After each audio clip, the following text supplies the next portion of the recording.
Everyone. Good morning. So welcome to the 6th annual New England Socialist Conference. My name's Brian Caloris. I live in Quincy. I'm an editor of Justice newspaper, which comes free with your registration fee. So I think today we have a really exciting event planned. We've got folks out here from New Hampshire, and their crowd will swell later. We've got folks coming in from Worcester later on. We've got someone here from Rhode Island, potentially from Maine, also from Quebec, from well, I guess now Chile is at the forefront of student struggle, but one of the key arenas of struggle for young people around the world is Quebec. And also we've got a visitor from Seattle, Shama Sawant, who will be speaking later today in what will be the grand finale, the highlight of this event, which is the launch of the Seamus Whelan for Boston City Council campaign today, coming up at 2:30. But I think that the discussions leading up to that point, leading up to the campaign launch at 2:30, can give a context for the situation we're facing. And in this introduction right now for today's event, I want to give a rundown of the agenda, a brief discussion of logistics, and also a brief political backdrop for the events that surround today. And I don't just mean something I've been told a lot in this movement, is that the struggle against capitalism is a marathon, not a sprint. And I'm not just talking about the events surrounding that in terms of the marathon outside. That's my last bad corny joke. You knew there had to be one. Well, you know me well enough. So I think that the events for the entire day reflect that Socialist Alternative is not an academic organization that gets together and discusses ideas, but we're an active campaigning organization in our workplaces, in our communities, in our unions, and in the struggle against the injustices that people face every day. Our opening panel is going to reflect the struggles of working people fighting back against the injustices of capitalism, the struggles of workers and poor. And many of these discussions in the opening panel will continue into the workshops, because there's no way to fill out with all of us together the real fight for healthcare, the real fight for quality education to save the planet, and the struggle against capitalism in general. But the panel will represent struggles in healthcare. Just 2 days ago, we saw the strike of Quincy Medical Center nurses, with tremendous community support, and we'll have a speaker from that struggle. And we see overall in healthcare, creeping privatization, corporate control, and cuts being proposed from both political parties, not just from the Republicans, but both political parties going forward. But we see what's an example to the entire labor movement that National Nurses United sets here in Massachusetts with the MNA, but also nationally, and not just fighting for the interests of nurses, but fighting for the interests of the entire working class and population of the poor, the 99%. I think also as well, we see struggles heating up in the sector of low-wage workers. We've seen in New York another strike of fast food workers who are demanding not just abstract terms like dignity and respect. No, they're demanding $15 an hour wage and demanding a union. And I think that's a huge step forward. Hopefully we'll have, the only member of our panel not here yet, a hotel workers organizer here in Boston that's gone through a number of battles with corporate domination and corporate greed. And I think although we don't have a speaker on this topic, it would be wrong not to mention in the opening speech, when talking about the struggles of working people, a discussion that's a broader political discussion that's taking place and will intensify in society, which is a discussion around immigration. In Socialist Alternative, we say no to deportations, stop the deportations, for full legalization and citizenship rights.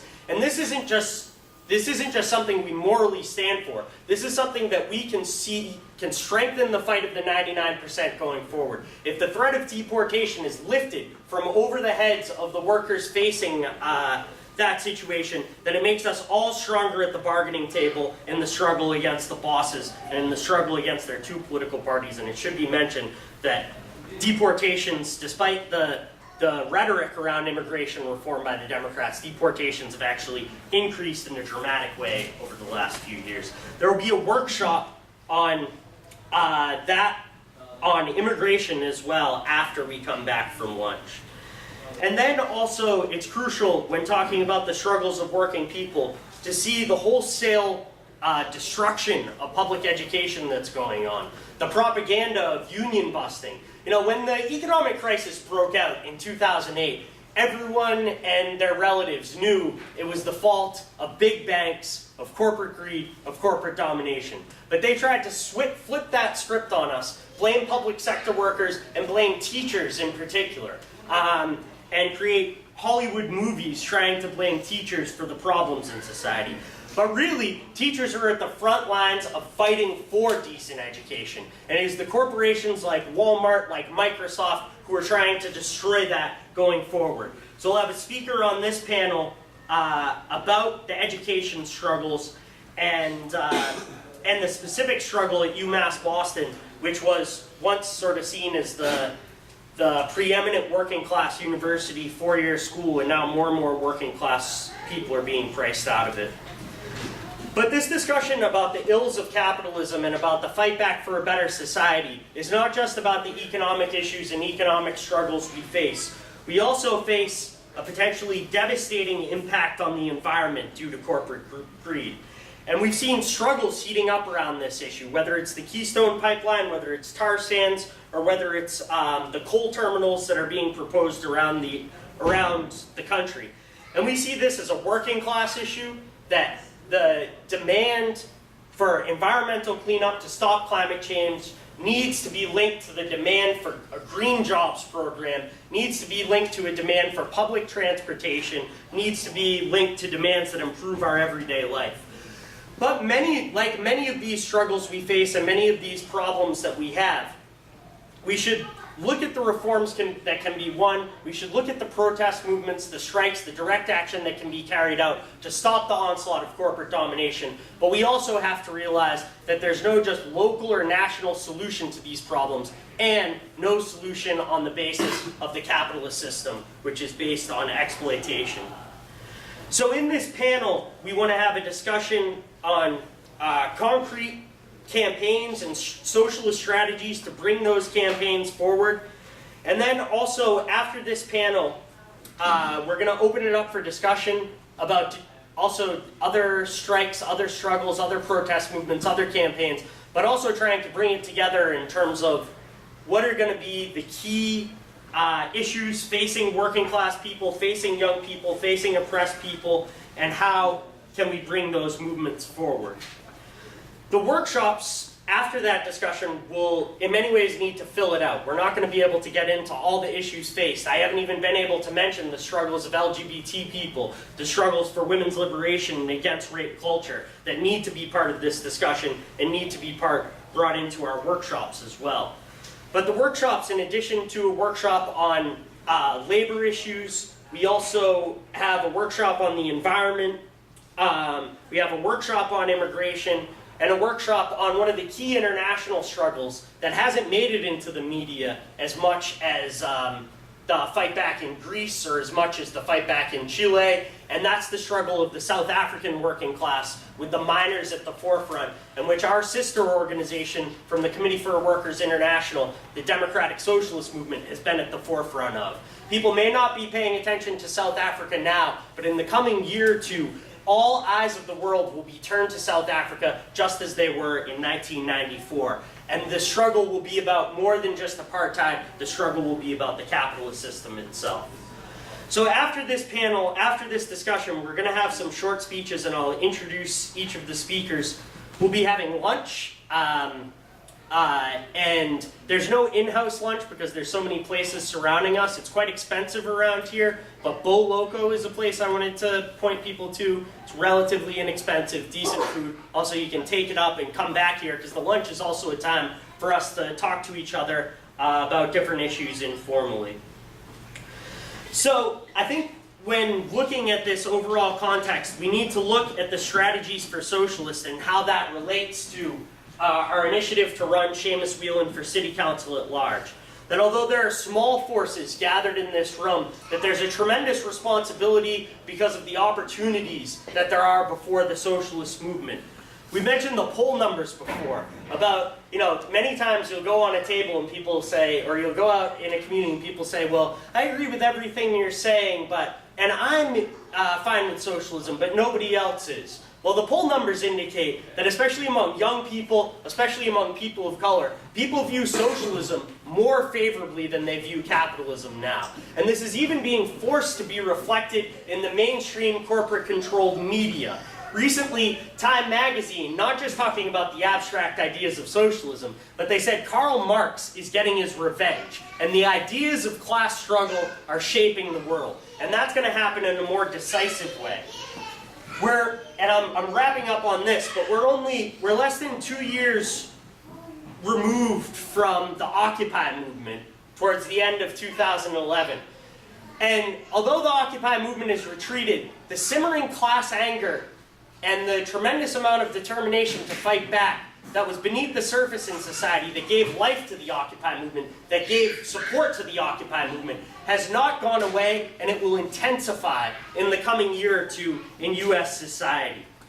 We've seen the growth in the socialist movement as well, with Socialist Alternative establishing new branches from Tampa, Florida, up to the Northwest, and many places in between. And that's the struggle from 2011 will come back, but it'll be heightened. It won't be struggles about whether or not to, about how to protect an encampment from the cops, or how to create the outline of a better society within the awful society we live in. But it will be about real things like improving wages, things like pensions, things like the air we breathe, things like the water we drink. It'll be about the rights of people, of oppressed people, of LGBT people, to people of color fighting back against police brutality, and people less and less be looking for individual solutions in their own life, and will be looking to the road of struggle to improve the lot of themselves, their families, and the communities around them. And that's really where socialist ideas thrive, is when we have the opportunity to point the way forward for struggles of working people to change society. And increasingly that'll come up against the establishment, and the need for more working class candidates and a working class party will be shown, and Socialist Alternative can play an exemplary role in pushing that process forward. So now I want to introduce our speakers, each of whom will speak for about 7 minutes, and representing various struggles of working people, various movements of working people. First up, our first speaker we have is Sandy Eaton. He's a neighbor of mine in Quincy. Sandy is on the board of directors of the Mass Nurses Association. He's a member of National Nurses United, and at his own workplace that he's just recently retired from, there was a strike at the Quincy Medical Center just 2 days ago, fighting not only for the nurses there, but for health care for all, for single-payer health care for all, and for all of working people and their rights around. So I'll have Sandy, and please give Sandy a warm welcome. Yeah. Hi, comrades. Thank you very much, Brian. I've been in healthcare since 1963. I did retire last year, a little earlier than I had expected to for health reasons. But the committee of nurses, that's our negotiating committee against Cerberus Capital Management, Steward Healthcare, asked me to stay on because we're in the midst of a long campaign to get a first contract with them. So what I did, well, I want to start by reflecting back to the early 80s. I got on a bus and I went out to a conference in Milwaukee of working class activists, and there was a breakdown of workshops, and there was one workshop labeled healthcare. So of course I went to that workshop, and a lot of folks went to that workshop, and as soon as the conversation began, it was very clear there were two distinct groups of people in the room. There were people like me who worked in healthcare who wanted to go to that workshop to learn more about organizing our industry. And there were folks from the community who were fighting around at the political battle for healthcare reform. I think, if I recall correctly, it sort of then devolved and the decision was made to focus it on the healthcare reform part. But I think that bridge has been gapped. That gap has been bridged. You have to forgive me, I'm a night shift worker. This is my prime sleeping time, and I still haven't gotten out of the circadian rhythms acquired over many, many years on the night shift. Anyway, 3.5 years ago, less than 3.5 years ago, nurses unions across the country, each of which had been making vital contributions to the, in its own state to the struggle, came together to form the National Nurses United. One of our founding principles of that union was the fight for a just healthcare system for the whole country. Since that, we've also gotten into the fight of taxing Wall Street, of trying to fight the whole austerity drive by going where the money is, because our theme is take it back. Implicit in that is that we realize that the working class makes everything of any value in this society, and they have stolen it from us, and it's our job to take it back and to make sure that we all have what we need. Now that whole fight against of the 99% against the 1% has sort of come down to Massachusetts when the 6 Catholic hospitals of Caritas Christi were taken over by Cerberus Capital Management, based not on Wall Street. It's a private equity firm. It doesn't even have publicly traded stock, so it doesn't have to report even, and it isn't quite as subject to the whims of the marketplace. So it does its own dirty thing, often even more behind the curtain than usual. It formed a separate corporation, picked up 4 other hospitals, 4 other acute care hospitals, including my own Quincy Medical Center, which, just 20 seconds on that, in 1890, a group of doctors in Quincy built a little cottage on top of a hill. In those days, all the hospitals were built on top of hills. I guess they thought the germs settled in the lowlands. Basically for the granite workers, the granite quarries was at the time, before the rise of the shipyard, was the major industry in town. And because of the respiratory illnesses and the broken bones sustained, they had that. By 1919, the private sector could not sustain a community hospital, so the city of Quincy took it over. And it was the Quincy City Hospital, public sector from then on. Our bargaining unit of nurses got organized in 1965. Other groups of workers got organized by other unions, primarily the laborers and the Service Employees International Union, and by the time it was privatized by the city, it had a right-wing mayor who drove the fight to get rid of it. He said, I need schools, I need police, I need fire, I don't need a hospital. And so we were sort of cut loose. For 10 years we were run by Boston Medical Center in such a way that any profitable cases that came into the emergency room were forwarded in there to keep the mothership afloat. So of course our finances were particularly ragged, but particularly in terms of the whole starvation of the public sector, the whole starvation nationally of anything that was going to do anything good. In Massachusetts, we had a number of specific steps that led us down this path even more sharply. In 1991, the Great and General Court of the Commonwealth of Massachusetts, God save the King, deregulated hospital finance, which meant the insurance companies could basically dictate to the hospitals. And then the managed care revolution came. Merger mania, shutting down of more beds in Massachusetts, the laying off of more healthcare personnel, and I can speak specifically to nurses, than in any other state. It was a tragic, all through the 90s, there was a narrowing down, a chopping down of healthcare facilities, and of course we fought back. In 2000 we had a 49-day strike against Tenant Corporation at St. Vincent Hospital in Worcester for a first contract that did not include what they wanted, the right to just have mandatory overtime, keep people as long as they want to fill their schedules, rather than hire enough people to do the work. We beat Tenant Healthcare with a lot of help from a lot of other unions, from a lot of the folks in Worcester and everywhere. And the following year we had a 103-day strike in Brockton against a very arrogant CEO at Brockton Hospital, who's now ancient history. Again, in order to be able to provide safe care, which means enough nurses, enough vital support staff to provide the care that we know they need, the patients need, and that we've been trained and educated and committed through our licenses to give. So that fight is just ongoing. We beat that fight, that wave back, and now it's coming back, and it's worse and worse and worse. Finally, we reached the point. We've been in negotiations with Stewart Corporation at Quincy and at our sister hospital in Methuen, Holy Family Hospital, which was also part of the Catholic system that was acquired, but did not have a union until we organized it in the summer of 2011.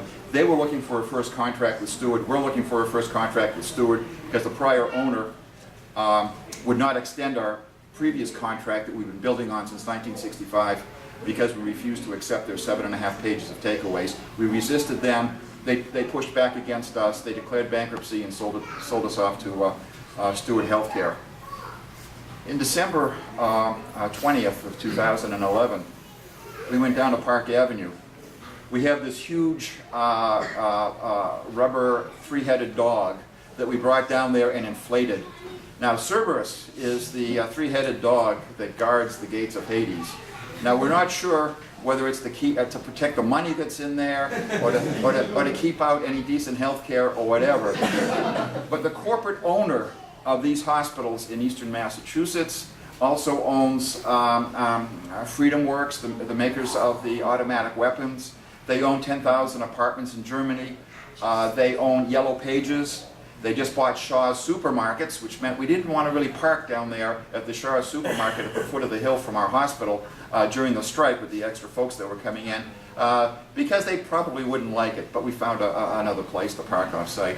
And of course, there's the healthcare, the dabbling in healthcare. They dabble here, they dabble here. A few years ago, they bought Chrysler when it was going bankrupt. They go around looking for low-lying fruit. They bought Chrysler, they drove it even further into the ground, and then flipped it for $1 to Mercedes. So, you know, we're dealing with people who care absolutely nothing about the quality of health care, about patient survival, or whatnot. So in Quincy, I'll come, how many minutes left? Negative something. I'll just say one more thing. Make one more point.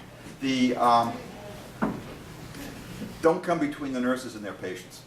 What they did was not only drag on, it's called surface bargaining, really just playing games with us for all of these months, but then they closed down one of our 2 remaining medical surgical floors, because there was a temporary dip in census over the weekend. They closed it down temporarily, and then a couple of days later announced that they were closing it down for good. What that meant was the 40 remaining medical surgical beds filled up, our 14-bed intensive care unit filled up with medical surgical patients, and then where do you put them? On stretchers in the emergency room for a day or more at a time, waiting for something to open up or ship them out. Right now at Morton Hospital in Brockton, in Taunton, they're doing the same thing. They're publicly announcing that they're shutting down their pediatric service because they don't have enough kids to make money off of it. But we heard on the grapevine that we weren't supposed to hear through educators, often another venue. We heard that their intent is, sure, that they'll bunk the kids in the emergency room to get whatever they can out of the service, and then, but they don't want to invest in a regular service with a pediatric physician on call all the time. So anyway, that's my sad picture of how it's come. We had a 24-hour strike. 200 out of 246 nurses took the time to come in, some of them on the way to the airport or on the way back from the airport to vote. 200 voted yes, 13 voted no, and I suspect that many of those 13 who voted no for the strike authorization a couple of weeks ago were the ones that I also saw on the picket line with us. That's as I was saying to someone earlier, that's peer pressure of the best kind. And went back in, but now the layoffs that they had that go along with the closing of that unit are rolling out, and they're doing it in I won't get into the details, but they're doing it in a totally unfair way, and we are finding ways that we're going to fight back. And now the resistance is actually 365 days a year, not just a one-day strike, because it's pushing back every day on every unit against supervisory attempts to reduce our care and reduce it to, well, you know, thanks a lot. I have to leave a little later. I was already committed to a meeting around healthcare reform, which I always put in quotation marks because the corporate idea of healthcare reform is basically contending economic forces trying to divide up the pie. Any good that may accrue to people is sort of secondary. My idea of healthcare reform is the process of systematically eliminating profiteers. If you establish a single payer system, you eliminate the commercial health insurance industry. You establish a national health service, you eliminate the hospital chains. And then when we're strong enough to do that, we should nationalize the pharmaceutical and the medical device corporations. And by that time, maybe we'll all be strong enough to have socialism. Thank you.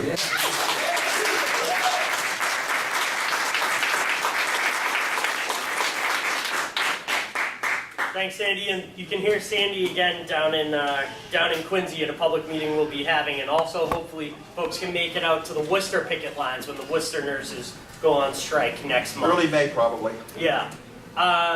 So our next speaker is Genevieve Morse. She's a shop steward in the Classified Staff Union and often a delegate to the conferences of the Massachusetts Teachers Association, which is the biggest union in the state.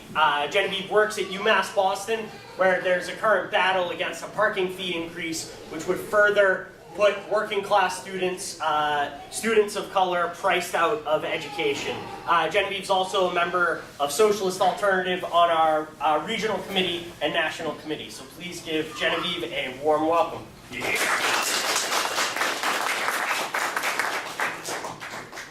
I'm really excited to be here. I wish it was under better circumstances. I got to tell you something that was much better than what's happening at UMass. So as Brian said, there's this campaign that's going on against the parking fee increases. For those of you that aren't necessarily familiar with UMass, it's situated on a fairly small peninsula that was actually built on a landfill. That has now UMass Boston bought the Bayside Exposition Center, and essentially the reason why they did that was to get more areas for parking and buildings because there's not much space there. And with over 16,000 students, and that doesn't include any staff or faculty that work there, parking has become a premium. And currently it's $6 a day to park, and this is a public university, the only four-year public university in Boston. You know, Boston's actually known for all of its universities. It's a hub, it's a mecca of learning and things like that, but there's only one four-year public university, and that's UMass Boston, and that's where working class students go, and folks like myself have to work to try to provide services for these folks. While at the same time, I was actually just listening to a girl the other day. She was saying how she works 2 jobs, takes 5 courses, and does an internship. And this is a normal life for the folks that go to UMass, and even people like myself that work there. I may be able, as a single woman, as a young, healthy single woman, be able to survive off of what I make there somewhat. I got a couple bills, but that actually most workers, that's not the norm. That people with families are forced to work 2-3 jobs, even having a full-time job at UMass. So the situation has become really difficult for most people that work there and that attend school there. And the population is literally expanding to where there's no place to put anyone. And so now they told us, and by they, management told the unions, because we have the right to collectively bargain on parking and on other various situations, issues on campus directly. We don't just bargain with the state, we're public employees, but we also bargain directly with management at UMass. And they told us that, well, because we have this issue with parking, that you must pay for this. That because we've completely screwed up the building process. The buildings are literally sinking. The parking lots. Actually, there's one of the reasons why they raised the fees last time to $6 was because they said that they were going to actually fix the garage underneath the building I work at.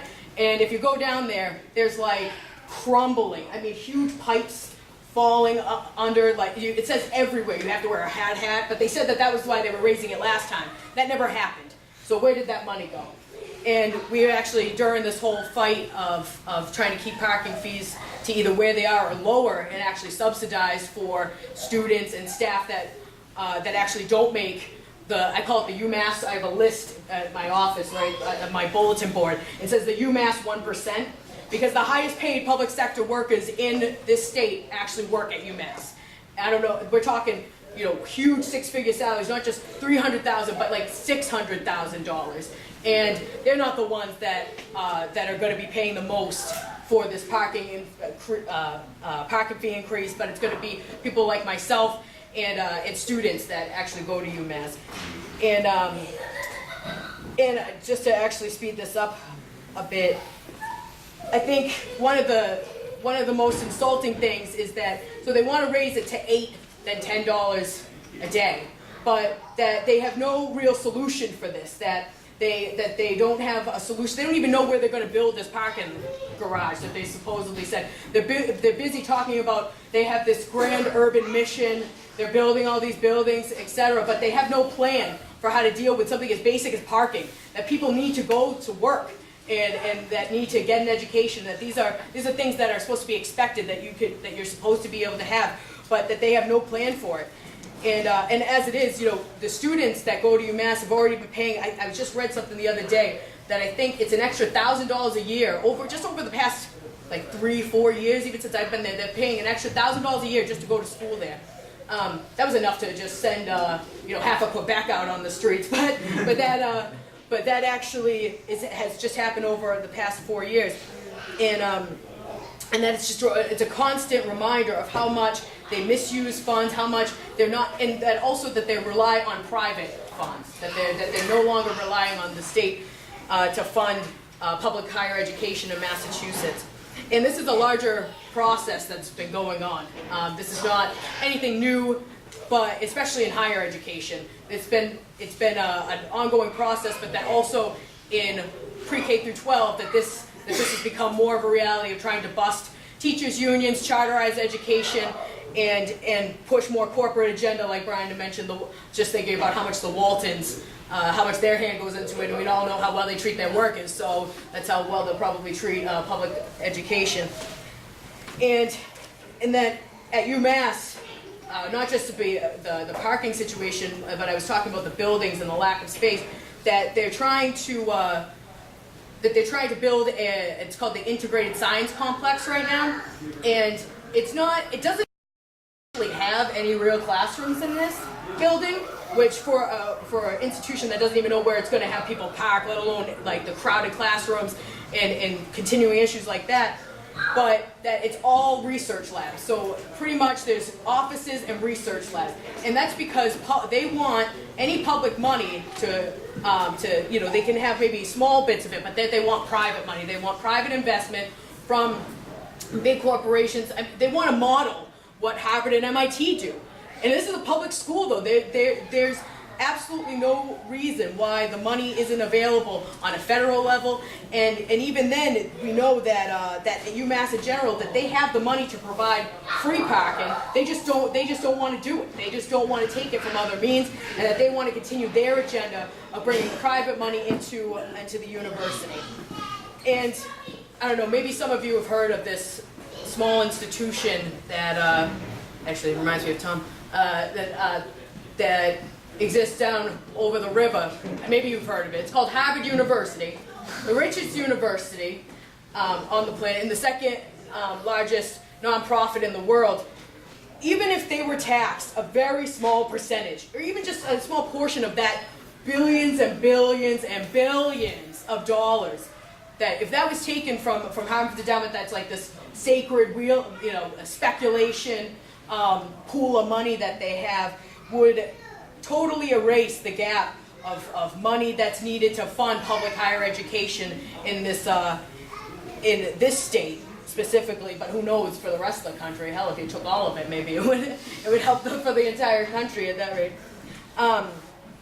But just to go back a little bit, I think that with what's been difficult for this campaign is is that seeing ourselves beyond just the small peninsula and the small confines of UMass, and that teachers and people that work in education and young people have been fighting for some serious, against some serious attacks that have been going on, whether it be in Quebec, in Chile, that these types of struggles are part of what we're saying too, that students shouldn't have to be buried in debt, that working class people deserve a decent wage, deserve a better life, and that even in Seattle recently there was teachers that are against high stakes testing, that actually the MTA has not been at the forefront, the Massachusetts Teachers Association, the union I'm in, has not been at the forefront of battling that off, that they've been making deals with Deval Patrick, the governor here,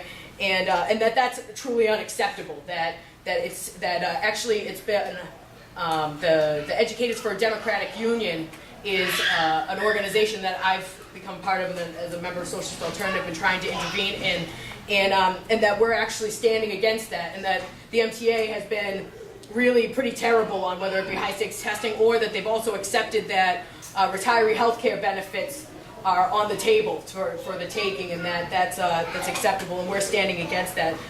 And also here in Boston, we've your Socialist Alternative was a part of the Save Our Schools campaign, and that we weren't just a part of it, but this was an actual thing that was living and breathing in the community, that people were going to these town hall meetings saying, no, we do not want to see more charter schools. We don't want to see our schools shut down. There's no reason, it's not about test scores. You guys just want to shut these schools down. And I would say hundreds of students, parents, teachers, etc. came out, and that this is something that actually the parking fee campaign that we need to be thinking about. How do we connect to the broader issues that are facing parents, that are facing the students in our community, the student issues, the student debt, etc. That how are we going to take those on as well? Because this parking, although they're trying to raise it to $8 and $10 a day, which would be a massive pay cut. I mean, this would be, not only are they raising our health care again, but this would be a massive pay cut. Gotcha. And that we need to one, fight that, but also how are we going to connect with the Boston Teachers Union to stop the privatization of education and pre-K through 12 as well? How are we going to talk about the need for quality free education, that in higher ed that this is truly an unacceptable situation that's happening, and what are we going to do to fight that, not just with parking fees or something like that, but that would be truly quality education for all. All right.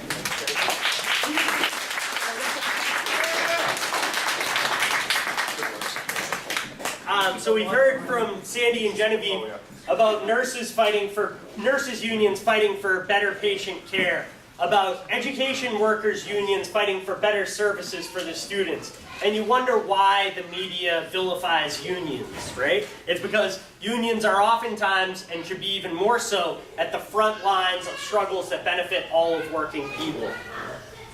And it shows that unions are at their best when they fight, and unfortunately, not enough unions fight as much as Sandy's union, the Mass Nurses Association, and National Nurses United does for the interests of all of working people. If the unions were doing their job properly, there would have been a massive discussion in society for many, many years about the inequality that exists, about the disparities between the majority of the population and the richest 1% or even 0.1%. There would have been determined protests in every city center that would have been bringing new young people into struggle around action, around mass movements, around a discussion about the way forward. But it was actually the Occupy movement that put inequality on the map in this country in a tremendous way. They created a huge, thoroughgoing discussion in society, and also brought the ideas of direct action and mass movements onto the scene of history in a dramatic way. And our next speaker, Emily Macarthur, is not only a UMass student facing many of those things that Genevieve talked about, but also was an occupier living down at Occupy Boston. And if there was anything that you thought the Occupy movement should have been doing, like articulating clear demands to show what it stands for, like bringing the movement into working class communities and doing outreach in working class communities, like relating the sort of general class message of the 99% and the 1% to actually building concrete struggles that could win victories for working people, of having a clear anti-capitalist message and a political way forward for the movement.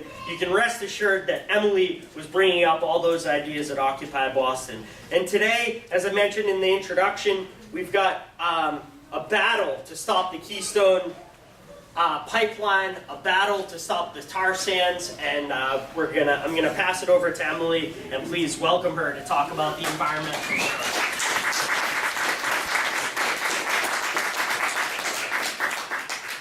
So as Sandy was talking about the waves that keep coming of the boss's attacks, it made me think of the fact that you don't even have to consider it a metaphor in reference to the environment, because quite literally, as profiteers continue to pump carbon and pollutants into our atmosphere, working and poor people are more and more in danger of superstorms like Sandy.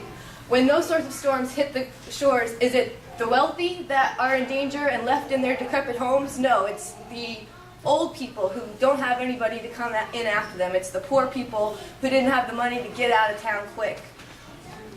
So the special thing about the environment is that, yes, it is an equalizer, but that it is the one issue that is most quickly mobilizing our young people. Why is that? Because they're the ones who have to inherit the mess that we're leaving behind.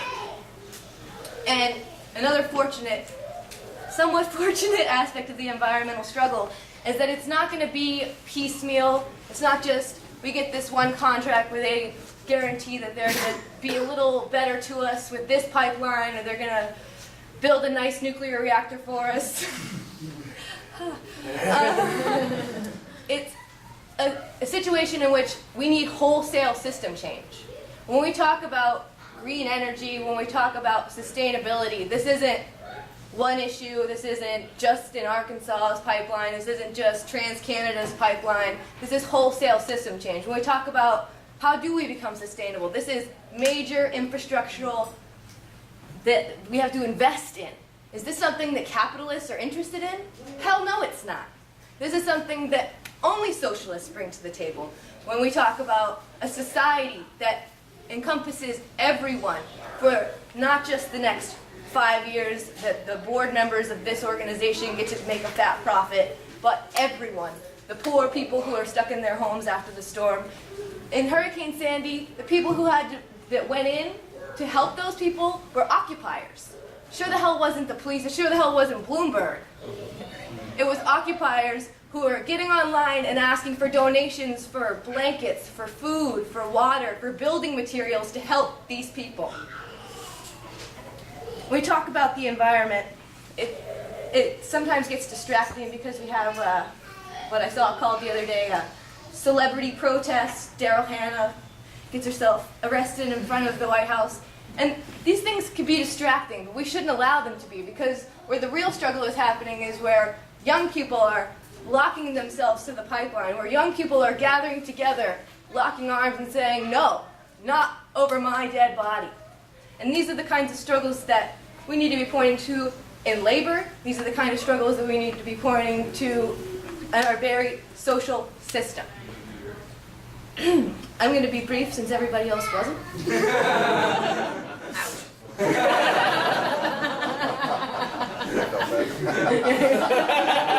But also because I believe it's a very concise message. When we look at the problem of why is our soil polluted, why is our air polluted, why is our water polluted, these are things we can't invent our way out of. We can't contractually come up with some fancy language that makes it sound better. These are illnesses that people are breathing in, that are biologically infesting our bodies. And the only way that we can solve that is when we step back as a civilization and we determine what is the best that we can do. And it surely is not capitalism.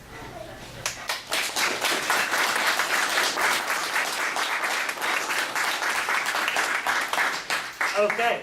Thanks, Emily. We don't have Kelly here, so I'm just going to open it up for discussion. If folks could just indicate by raising their hands, and I'll call on you in the order that I see your hand raised. And then also, also, if you could try and keep it to 3 minutes or so that everyone gets a chance to speak if they want to. And I think that what this discussion can encompass is, one, questions for the speakers about the various struggles in education, in healthcare, in the environment, but also as well bringing other points of resistance against the capitalist system and its injustices on a daily basis into the discussion, and also discussing strategy as well for how we can link up these struggles, how we can link up these movements to provide an overall fight back against the establishment. So I'll take hands for anyone that wants to come into the discussion. It's always that awkward first few seconds before we got Bob. One thing, there's talking about the hospitals and the schools. This is going on all over the country. It's not just in Boston. This is a nationwide thing. One of the problems is, the nurses will strike and deal with their issue, and schools on their issues. And what we have to do is build a movement and work together because we're all in the same boat. But one thing that wasn't mentioned in the schools that are closing, like in Chicago, and closing schools and the hospital, that wasn't mentioned about it, and I think it's very important.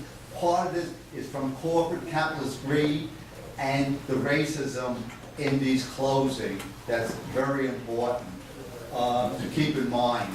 The other thing on environment, if you look at one of the ways of solving the problem, if you look at oil spill with BP and how they, paid out some and how they're solving the problem. If you watch TV, it's massive advertising as that's going to solve things. That's right in, the thing on capitalism.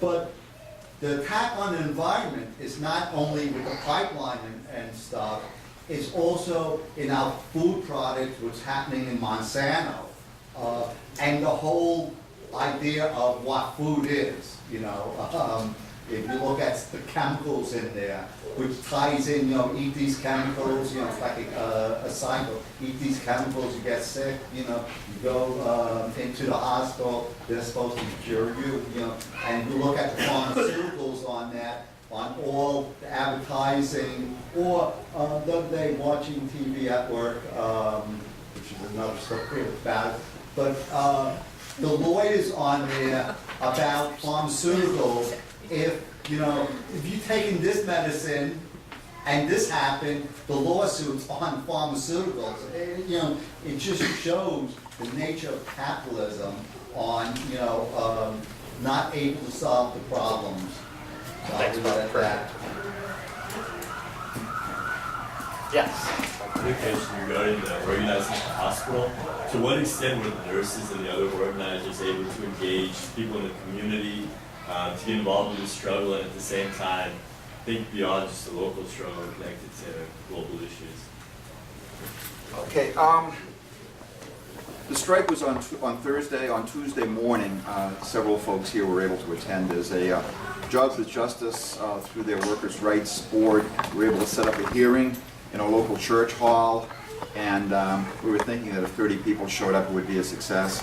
60 people showed up, and there was a good sector of our nurses, including nurses who had never spoken in public before, had the courage to come forward and testify before this. It was covered by the Quincy Sun, the local weekly newspaper, and the issue that came out a couple of days ago covered our issues thoroughly. So in terms of outreach to the community and then coming forward, the politicians were aloof for the most part, I'll say. Because 3 years ago, right around the same time, we had an informational ticket outside on the street, and everybody that was running for any office, and almost everybody that was in office showed up. They didn't show up this time. Local politicians love for-profit corporations because they pay taxes, and they don't want to anger them, so they don't want to join. They'll always mouth something about hoping both sides come together, blah, blah, blah, blah, but they don't do that. In terms of linking it, well, I'm going to link that to a prior question. The we already won the strike in the sense that we developed a whole new level of leadership, a whole new generation of leadership. Some of us old folks have been around for decades in trying to give leadership, can now step back. I can think specifically of a Chinese American nurse and an African American nurse who, for the first time, stepped forward, both in the terms of the strike preparation and in terms of the actual conduct of the picketing and so forth, shown as new leaders, very articulate, who I hope us old-timers can step aside and turn it over to them. In terms of linking to the whole thing, well, that's through Cerberus Capital Management and the whole campaign around what we in the National Nurses United call the Main Street Campaign. Our position is the country is rolling in money, it's in the wrong hands, being used for the wrong things, and like I said earlier, it's take it back. So we roll that into everything we say. And again, we don't say capitalism, I wish we were able to do that, but we do say Wall Street, we do say the 1%, you know, and we did actually, two of us nurses from Massachusetts went down to occupy Wall Street, and we were the first ones to break the law by setting up a tent. We set up their first aid tent back in the middle of October of 2011. I won't get into the whole story, but we see ourselves very much connected, and we also see ourselves internationally also. Because I know, for example, I have close ties to our Canadian colleagues, and they're fighting the same fights against for-profit healthcare that's trying to, you know, through the Tory government, federally, and so forth. Well, that's enough now. Don't wind me up. Don't shut up. I've got Stephanie and then Tim. Just as far as linking the struggle with healthcare, I think it goes easily. You can talk to people like teachers and educators who also have ratios of students that are just ridiculous for them to effectively do the things that they're trained to do, just like nurses who also have ratios of patients that are ridiculously high. We also have, a number of workers. Any worker who has to work too many hours and do much more work than you have to do, that would be normal and reasonable for a human. Those are other ways of personal struggle in general. I think anyone who has ever had a family member who has not been able to afford a necessary procedure. For instance, I have a friend with someone, his nephew has MS and CP, he needs a stair lift and a ramp right now, and the family can't afford it. So talking to people like that, who are, they're being directly affected by the fact that we have a for-profit healthcare system. So just ideas of ways that we can struggle through that. I personally wasn't at the event, the demonstration, so I can't say exactly about that, but just in general, it is everywhere. Healthcare is in every aspect of every day. Any worker who's ill and can't afford to take the time off to go treat their illness because then they can't pay their mortgage or feed their family or something. It's everywhere. It's insidious. I've got Tim and then Tom. Yeah, I was one of those people out on the picket line with the nurses that Sandy alluded to. I spent about 10 hours plus on the picket line. A lot of that due to the fact that my mom is one of the nurses on strike there. And I was obviously there to support. I think it was very important. And just to see some of the things I witnessed, I think that the leadership of the M&A in the strike has been exemplary. It's really been outward-looking, forward-looking, and been trying to connect the community of the unions. One of the things I saw there was a strong solidarity, not just from the community, but from other unions.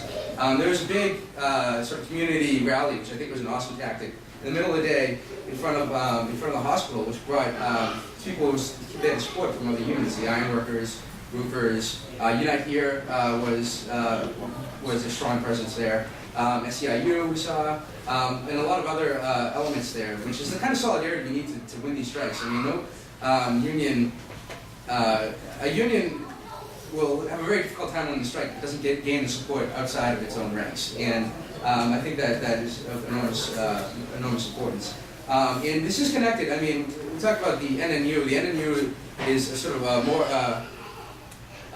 much more militant than has historically existed union nationally for the nurses, who are really leading the defense of healthcare on a national level.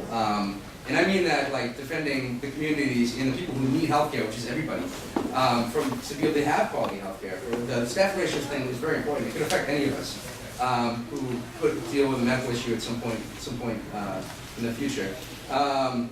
Another thing I'd like to mention is that these struggles don't happen in isolation. One of the topics a lot of the nurses on this picket line were talking about was the strike vote that occurred in Worcester, and they did vote to authorize a strike in Worcester. There's 2,000 plus nurses out there, and we can see this escalating, one after another. And although I'm not a member of the union, and I'm more of a supporter of the strike than of the actions and whatnot, I will say that from what I saw, I do think this is not the end of it by any chance. I do think we're going to see more actions, not only in Quincy and Worcester and other hospitals, and we all need to be there to support the nurses and defend not only their working conditions, which are the conditions of our healthcare services, but just the quality of healthcare altogether.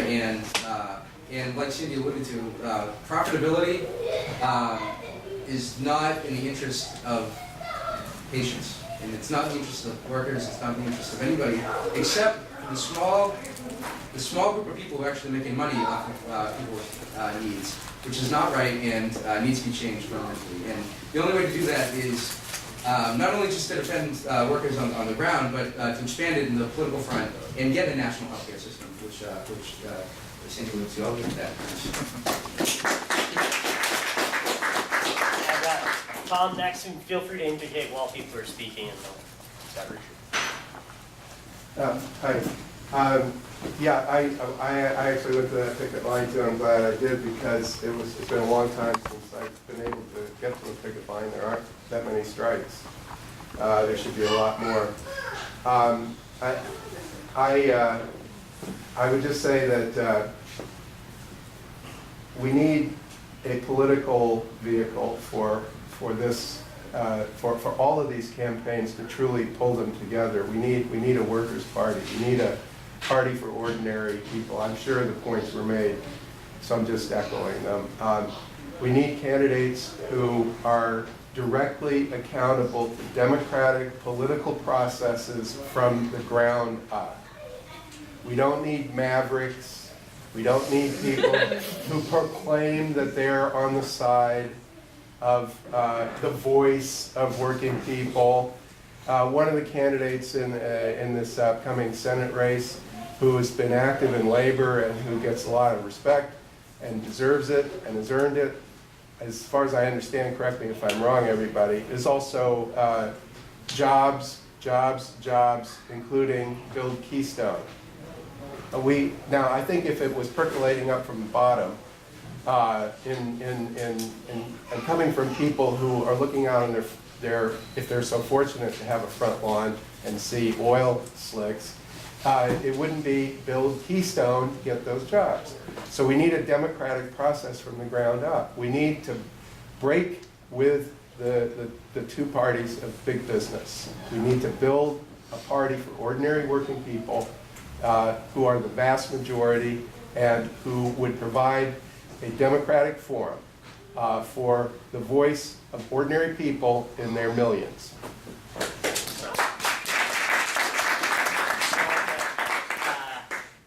Three people have indicated. I have Richard, our visitor from Quebec, followed by Sean.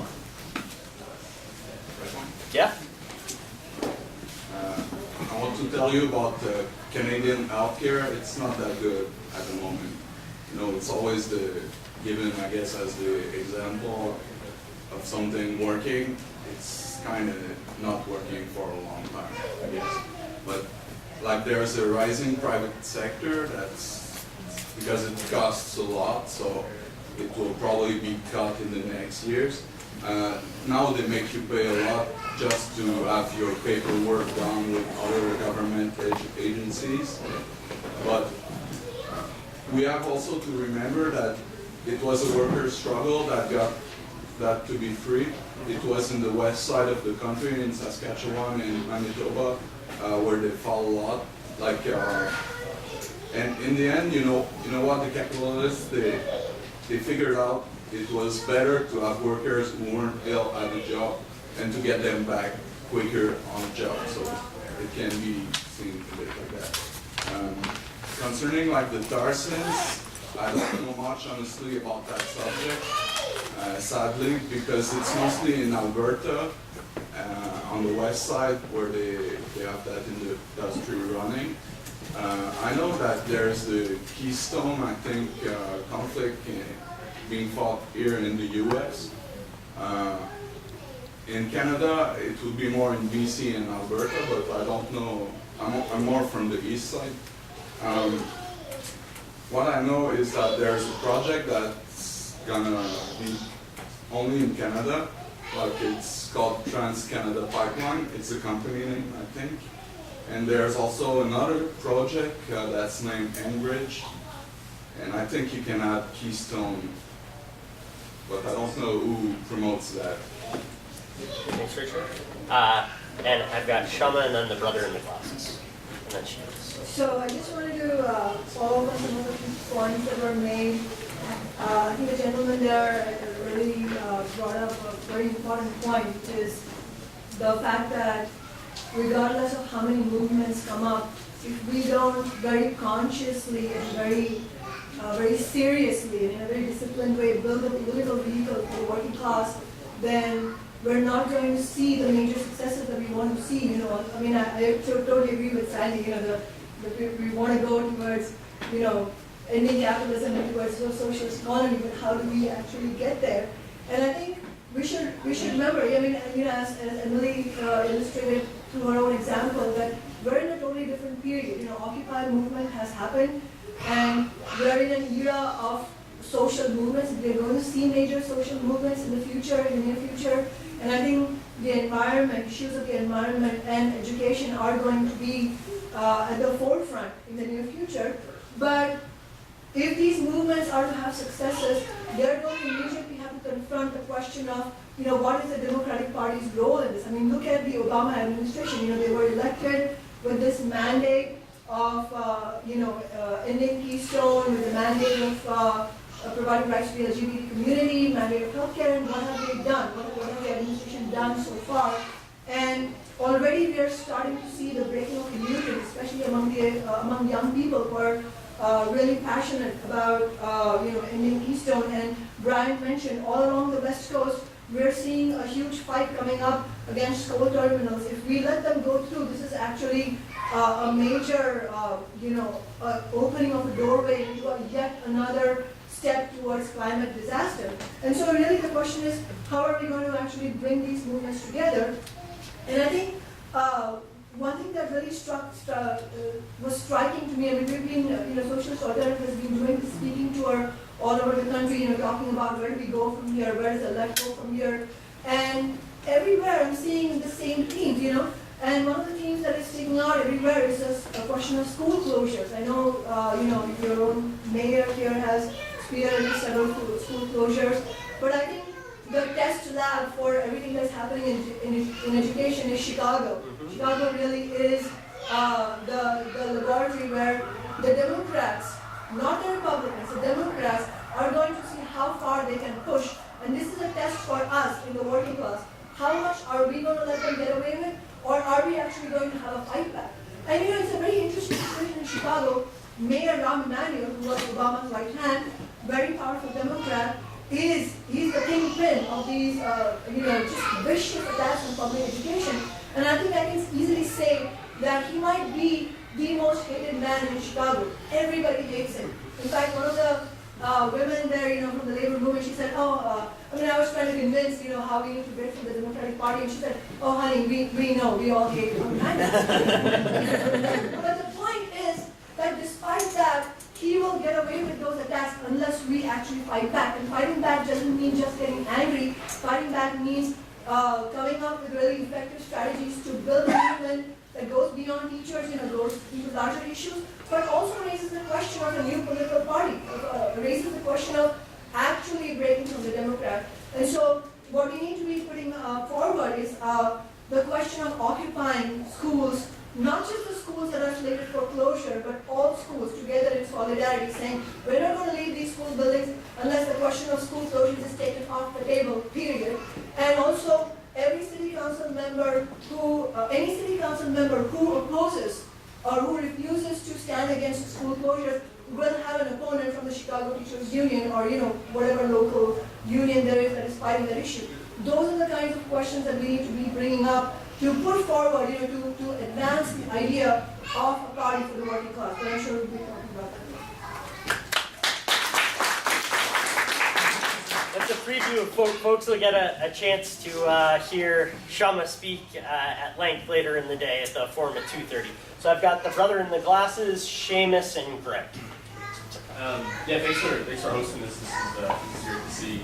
I was just curious, maybe there's like a comment for you guys more involved in socialist alternative, and maybe just like for the group. But was that especially in a post-Occupy kind of America, where I think a lot of the struggles with trying to unite different campaigns has really come to light, and then this idea that looking at historically like socialist revolutions, unsuccessful and successful in other parts of the country.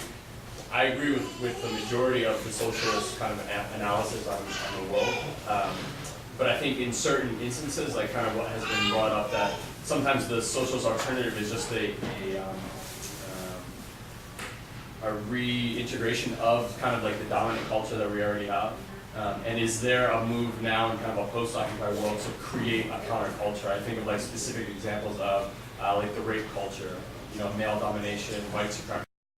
This idea of like colonization of our minds because we're so involved in the system. I think specifically to the economy or to the environment, that the socialist alternative for the economy, for the environment, is this green economy, which is still very built on a system of violence and domination and extraction from the global south, and that renewable energies will never be able to really support any type of economy. And so I'm just curious if there is like a movement to create a counterculture, a new culture, be it of resistance or just kind of a new relationship with other human beings, be it indigenous versus non-indigenous, males, females, dominant white with non-dominant minorities. Okay, awesome. I think a lot of those questions as well, if they're not fully answered here, we can discuss it at lunch and future sessions and workshops. I've got Seamus and then Greg. Yeah, I'm sorry I missed the beginning of Sunday's contribution, Uncommon contribution. I had a leaking book this morning for you. But one thing, the brother from Canada was making the point that the healthcare system there under attack, and a similar process is happening in Ireland with the National Health Service there, and Britain and many countries. And we see the same thing in some respects reflected in the United States, where gains that working people have won, like Social Security, Medicare, that won by generations of struggle in the past, are now under attack. And it shows the need for working people to actually have political control and run the society. If the 1% and the representatives are in power, then the past gains will be lost or diminished.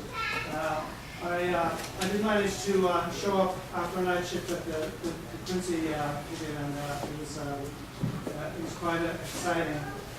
And it's quite a significant struggle, and one of the first nursing struggles I think for a while in the Greater Boston area. And what I really found was that this particular community hospital and the nurses and the workers that work there are obviously going on strike is a new thing for them, which you could see, particularly as beginning out of the Macarthur. Well, it showed the arrogance of this private equity Wall Street company, Stewart Service, coming in and parading these propaganda trucks around. I don't know if it was being reported, but just the way the picket lines reacted to them and turned the situation around, where these trucks were plastered with pro-nurses and pro-union material.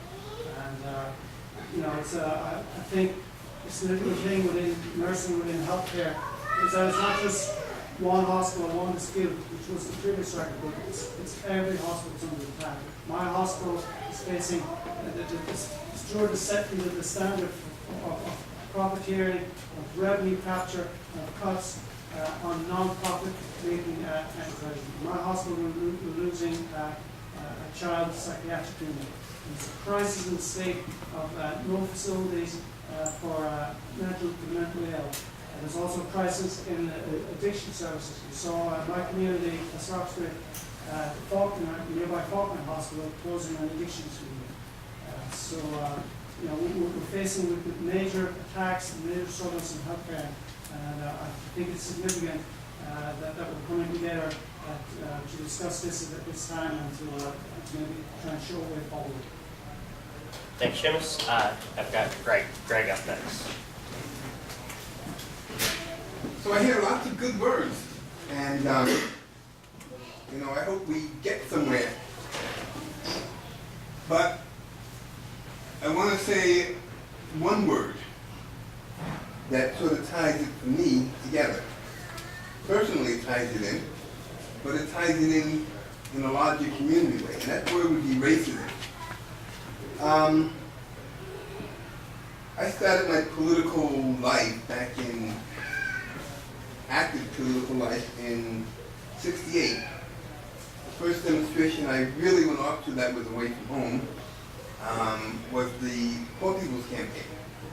And I remember riding the bus from New York that I helped organize for my church.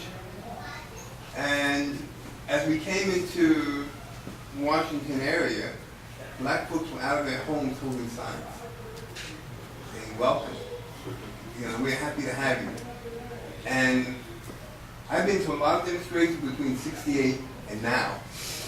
That was the only time I saw that happen.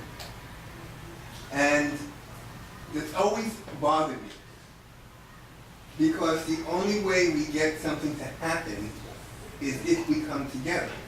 And everybody talks about coming together, but I don't see it coming together. I don't see it. Now, that's not a criticism of you guys, because everywhere I go, I don't see it. I don't see it in the churches. Well, I was at Trinity Church and did a thing on violence. They had a fairly good representation of people of color, but they have 4,000 members in their church. So, maybe tiny bit skewed. It's not happening on the left. We're not, for some reason, we can talk about these issues, but in the communities of color, when you talk about the housing and how housing fell apart, well, long before it hit the white community, it had fallen apart in the black community. If you want to come up with any ill, all you got to do is go in the black community several years earlier and you'll find it. And it doesn't change. It doesn't get better. It gets worse. And so I would say we are probably, go back to Franklin Delano Roosevelt, and that's where the black community is, en masse.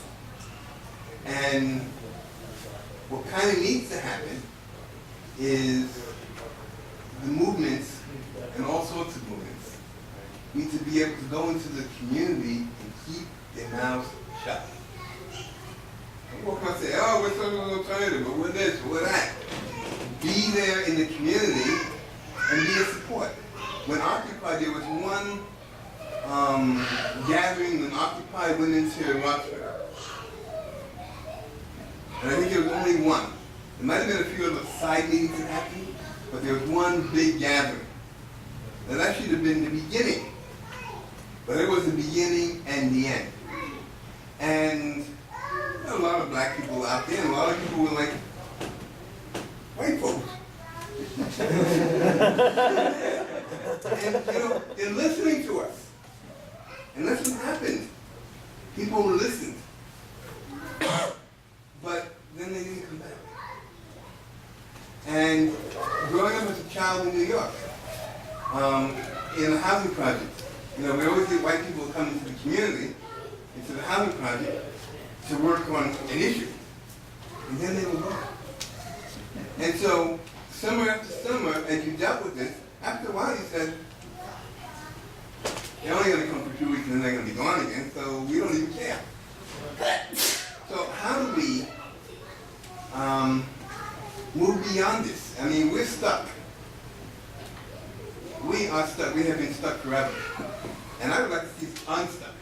And I'm not standing here saying I have answers. My only answer is, we need to go into the community and be sort of there as part of the community and that sort of thing. We have the answers, because that doesn't build a partnership. What happens is people say, "Oh, this group is coming, or that group is coming, And they have answers. Yeah, we've heard that before. And they won't stay. They don't stick. So how do we stick, and how do we relate to the issues that are life-destroying, particularly in communities of color? And we don't have the resources. I know you guys don't have resources.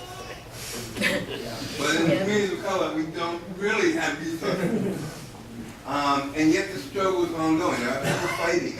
You know, I don't know. We just have to shift how we do things to make it really happen. It just feels. Thanks, Greg.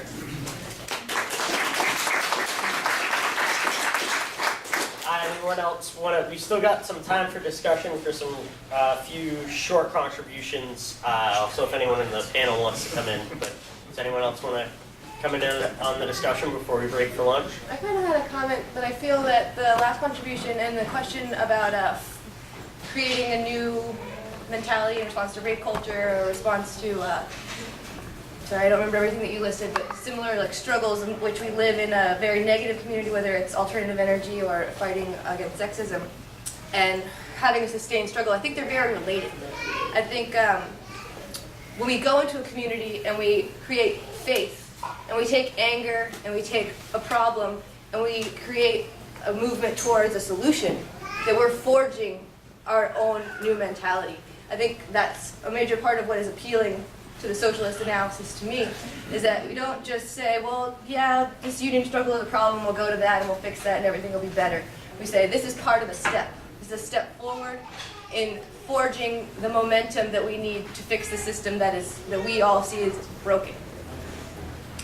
So, I don't know, the idea that the solutions are forged in the struggle, that they don't present themselves always immediately, that we can all commiserate about housing, about healthcare, about education, and we see that the problems are there, but we also see hardworking people that are on the front lines every day, and those are the people whose confidence and assistance we need to garner, and the only way that you can is by showing up to the picket line, by pointing the way forward, by saying, I'm running for this office and I'd love to have your support and also fight for your issues where they're being discussed behind closed doors.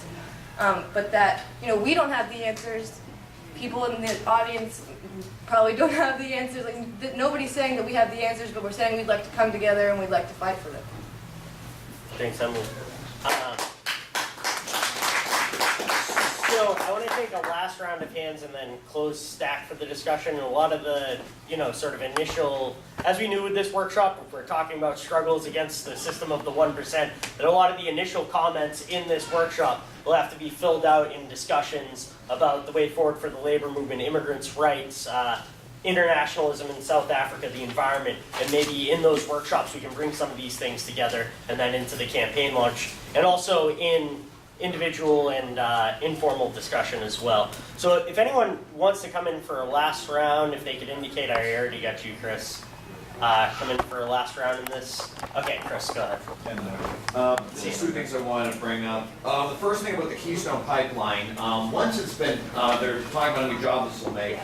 Temporarily, there should be around 1,500 to 2,000 jobs, but after it's built, it's only going to be 35 permanent jobs. That's it. And we're going to destroy the environment for 35 jobs.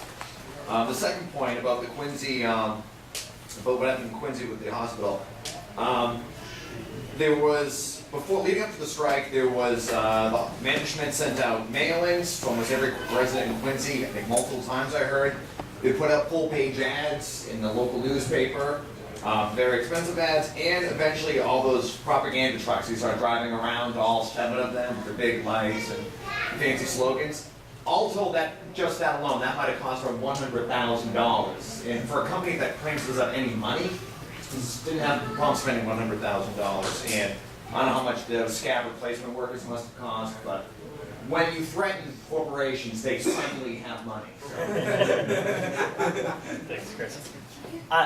Yeah. Hi, can I just say something? I was just reflecting on, Greg, what you said, and it really touched me. And I've been looking into how to sustain a community, or the concept of even socialism on a co-op scale, like kind of more mezzo.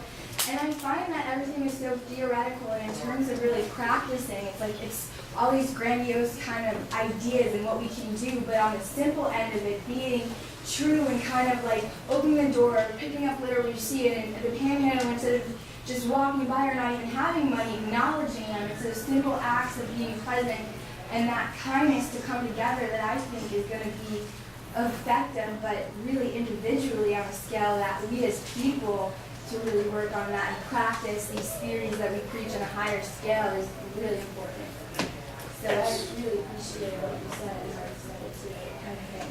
So thank you. So now we'll just bring it back to the panel for some quick, Alex, briefly. I just want to point out that the point of a pipeline is automation. The point of a pipeline is to save money by not hiring people. So to say a pipeline is going to provide jobs when the point of building a pipeline is to not hire people is kind of insane. Okay, so I'll kick it back to the panel to bring it together. I've got Sandy and Genevieve and myself for a minute again. Sandy, go ahead. Oh, okay. I think the brother was Greg. Brought, I think, a profound point forward I think that we need to address. I think among the groups, the institutions that do have resources are unions. And I know my own union, we're losing resources as the industry lays off our members and so forth, but we still have a lot of stuff. Back in 2004 at the Boston Social Forum, I heard Claire Allen get up and make a strong presentation about the need to stop BU's attempt to build, with money from the Bush administration and the Defense Department, to build a level 4 bioterror lab next to the Boston Medical Center, diagonally across the street from the emergency department there. I heard that, I took it back to my board at M&A, and we did a 7-month study and then took a strong position. And we've been following the leadership provided on this issue, provided not only by Claire and by the folks from the Mosque and Grove Hall and some of the other community folks that have been sort of leading that fight, but the nurses have joined that fight under their leadership, and various sectors of the peace movement around, mostly white folks, have joined the fight. So sometimes when the issues hit home, we don't give leadership. You know, we work with whoever calls upon us to give leadership and whatever resources we have. There was an interesting 2:30 Thursday afternoon in the middle of the 24-hour strike. There was a federal at the Moakley Federal Courthouse down by South Station. There was a hearing following up on a legal case that we've been, to try to. There's been a whole array of tactics used to stop that bioterror lab. It was putting pressure on the different court levels, and there was a very important hearing there as to whether the BU and the federal government could prove the safety of putting this, letting these incurable deadly diseases, their germs, into the community.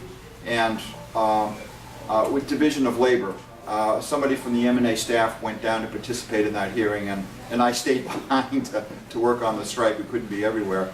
But sometimes it means taking leadership and learning and listening, and I think all of us probably need to do more of that. Jen. So this was a really good discussion, everyone. And actually what it's led me back to was something that Sandy had said earlier, was that one of the most important things that happened during the strike was new leadership being built. And I think that new people stepping forward and replacing all these people that have been doing this for a long time, but that they see themselves as organizers, and that they can then organize to build a broader fight back, that they can talk to other people about the importance of these movements, the importance of unions, the importance of what that would mean for them in their struggle for better wages, better benefits, etc.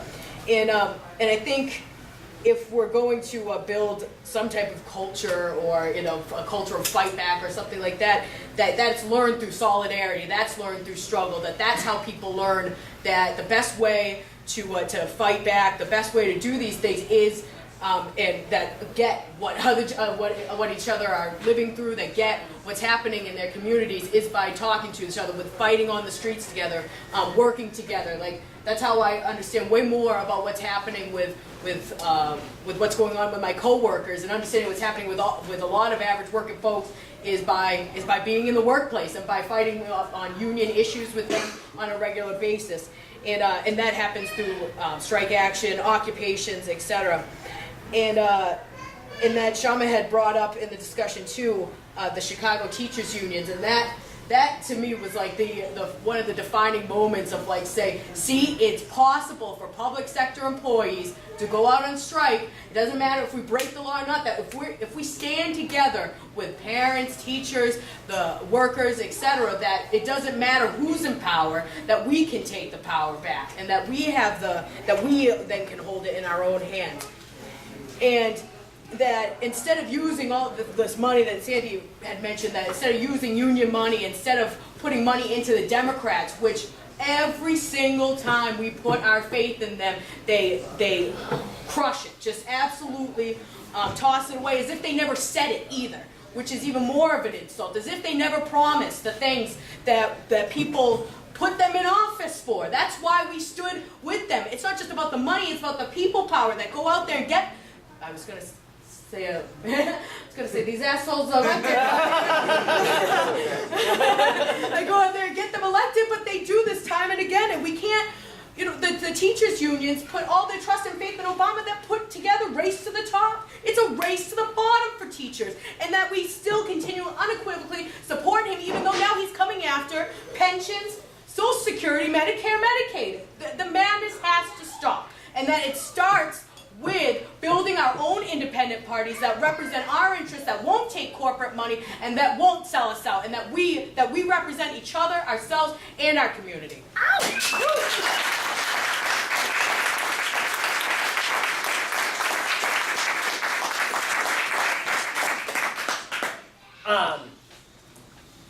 It's interesting that we live in a society where we're taught that all these changes, you can't really make them because humans at base, we're all just greedy and want to step on each other's throats. And then when you come to these meetings, and actually if you look at it how it's reflected in your day-to-day life, that's not true whatsoever.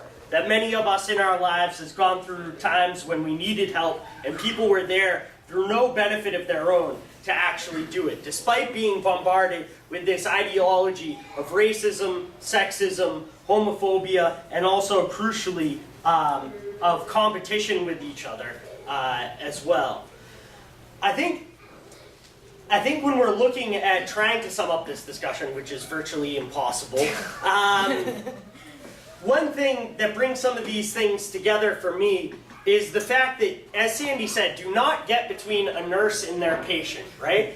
And that the nurses' unions are not just going out there saying, we want higher wages, or we want dignity, or we want respect. They say, we're fighting for patient care, right? We're fighting for the right, not to have one nurse dealing with 11 patients, which is what these corporate vultures, that's the type of future they want to create, but to actually have adequate, safe care, which brings you into conflict with the corporate establishment and the political establishment that they control.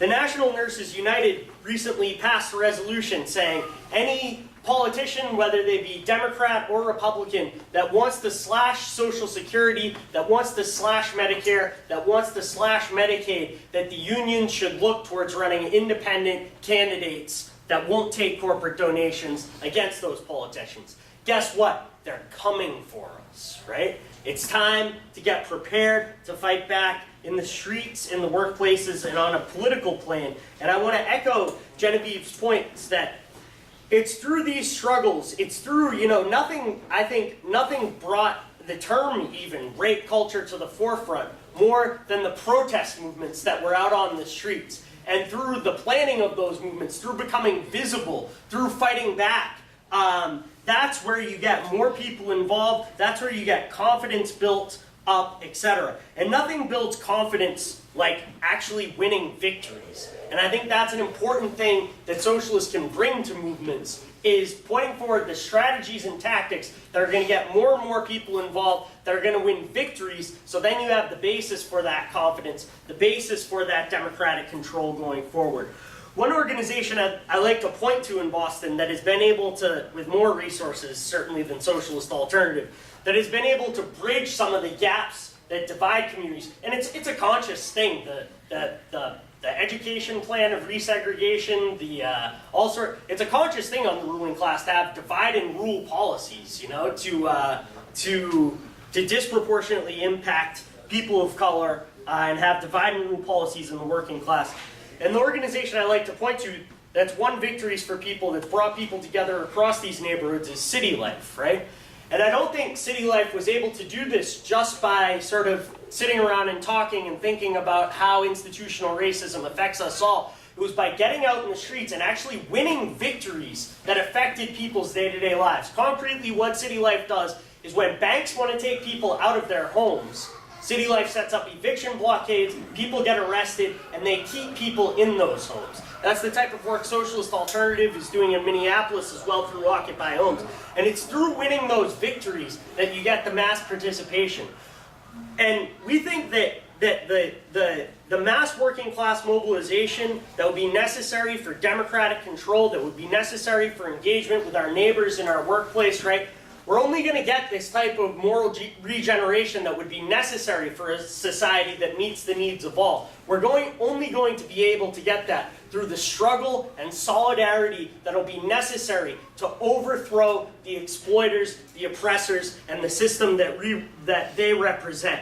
And I think part of that struggle as well that can build links, that can build understanding, and that can build mass movements of the working class is that we can't do this in just one country, that we have to be part of an international movement as Socialist Alternative is, the Committee for Workers International, and we'll have a crucial discussion after lunch, which we're breaking briefly for lunch now. We'll have a crucial discussion as one of the 4 workshops on the work in South Africa, where workers, they've not just been faced with firing, they've not just been faced with having their benefits or their services taken away. The workers who have gone on strike in South Africa have been killed by their government, right?